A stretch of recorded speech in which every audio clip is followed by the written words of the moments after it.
전쟁사에는 이런 격언이 있어요. 적의 무능은 아군에게 가장 큰 선물이다. 1944년 봄, 영국군은 그 격언에 살아있는 증거를 만났습니다. 그 증거의 이름은 무타구치 레냐였어요. 그때 영국군은 동남아 전선에서 거의 다 진 상태였어요.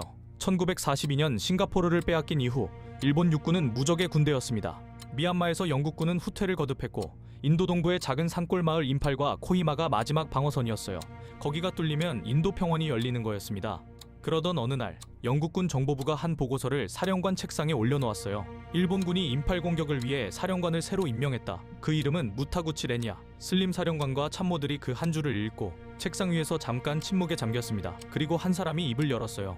우리에게 큰 선물이 도착했군요. 선물의 첫 번째는 그의 이력서였어요. 무타구치는 1917년 육군대학을 졸업한 뒤 18년 동안 야전에 단 한 번도 나가지 않았습니다. 줄곧 육군성과 참모본부 책상 근무, 1차 대전 관전조차 보낸 적 없었어요. 야전 보급의 현실을 한 번도 본 적 없는 사람이 정글 산악 침공작전의 사령관이 된 거였습니다. 두 번째 선물, 그의 작전회의에서 정보참모가 한 보고서를 올렸어요. 우기의 200km 산악 정글 보급은 불가능하다. 작전 성공 가능성 없다. 무타구치는 그 자리에서 정보참모를 해임시켰습니다. 영국군 입장에선 일본군 내부에서 가장 객관적인 한 사람이 사라진 거였어요. 세 번째 선물, 그가 보급 문제에 던진 한마디. 보병은 정신력으로 굶주림을 이긴다. 영국군 작전 장교들이 그 발언을 보고서로 읽었을 때 그들 중 한 명이 적었다고 해요. 이 사람은 우리에게 보내준 산타클로스다. 네 번째 선물, 그가 들고 나온 보급 계획은 일명 친기직한 방식이었어요. 식량 대신 살아있는 소와 물소 약 3만 마리를 군대와 함께 몰고 간다. 행군 중에 잡아먹으면 된다. 8세기 전 야만 정복 논리를 20세기 현대전에 적용한 거였어요. 영국군은 정보 보고서에서 이 부분을 보고 처음에는 오타인 줄 알았다고 합니다. 1944년 3월 15일 무타구치의 제15군 8만 5천 명이 친두인강을 건넜어요. 3주 식량과 살아있는 소떼만 들고요. 영국군 사령관 슬림은 일부러 임팔까지 일본군을 깊이 끌어들였습니다. 그가 짠 작전은 단순했어요. 무타구치가 본인 발로 지옥에 들어오게 하고 우리는 보급선만 끊는다. 시간이 우리 편이다. 정글의 답은 슬림이 예측한 그대로였어요. 소들이 먹을 풀이 없었고 산악에서 무리에서 떨어졌습니다. 절반 이상이 행군 중에 죽었어요. 죽은 고기는 며칠 만에 부패했고 부대에서 수킬로미터 떨어진 곳에 흩어졌습니다. 일본군은 출발 한 달 만에 굶기 시작했어요. 영국군은 가만히 앉아서 그 광경을 지켜봤습니다. 5월 중순 우기가 시작됐어요. 일본군 보급로는 진흙탕이 됐고 말라리아와 이지리 부대를 휩쓸었습니다.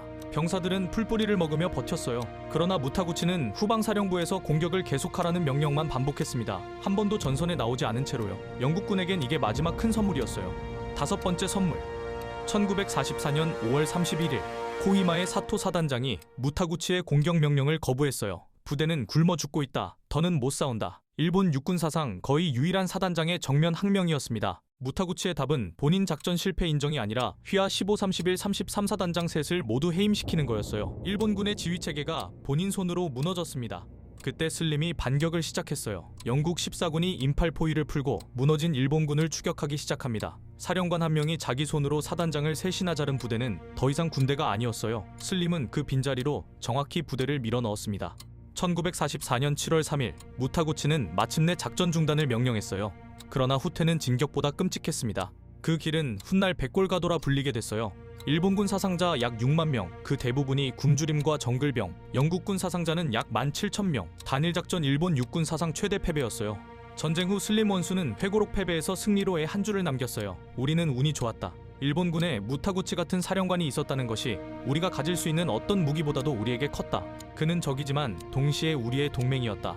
1944년 8월 30일 무타구치는 해임됐어요. 그러나 군법 재판도 책임 추궁도 없었습니다. 그는 끝까지 본인 잘못을 인정하지 않았어요. 작전 실패는 명령을 안 따른 사단장들 탓이라며 1963년 사토 장례식에서 사토를 비난하는 팸플릿을 돌리기도 했습니다. 그는 1966년 78세에 도쿄에서 평온하게 세상을 떠났어요. 그가 묻은 6만 명은 누구도 그 평온을 누리지 못했죠.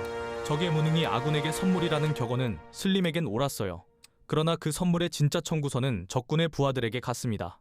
6만 명의 일본군 병사들은 본인 사령관의 자존심을 위해 정글에서 굶어 죽었어요. 어떤 전쟁에서는 가장 큰 적이 자기 편 안에 있습니다. 그리고 그 적은 끝까지 처벌받지 않을 수도 있어요.